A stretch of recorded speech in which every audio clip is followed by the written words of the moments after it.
প্রচার শুরু হয়ে গেল উত্তরবঙ্গে, প্রধানমন্ত্রী আজকে আসছেন, কি বলবেন?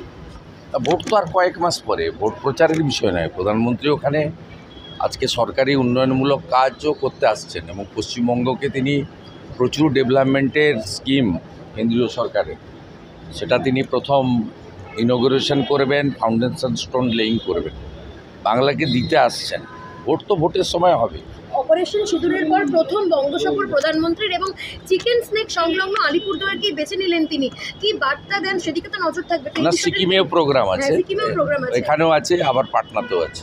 তো সবটা মিলে অপারেশন সিঁদুরের পর প্রথম বঙ্গ সফর কিভাবে?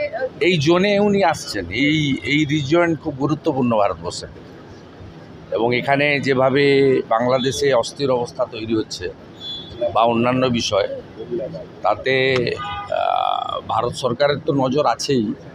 তো আমরা আশাবাদী প্রধানমন্ত্রীর মুখ থেকে আমরা খুব বলিষ্ঠ কিছু বার্তা পাবো, যা দেশের পক্ষে তো যথেষ্ট এবং পশ্চিমবঙ্গের ক্ষেত্রেও গুরুত্বপূর্ণ। উদয়ন গুহ বলছেন সিঁদুর আমি ওর সম্পর্কে উত্তর দেবো। আর দিলীপ ঘোষ যে নিজের বাবাকে চোর বলে তার সম্পর্কে উত্তর দিতে রুচিতে বাঁধে, এই সকালবেলা এইসব আজে বাজে লোকের নাম করবেন না। দিলীপ ঘোষ যাচ্ছেন না, দিলীপ ঘোষ এই অনুষ্ঠানে আমি এর মন্তব্য করতে পারবো।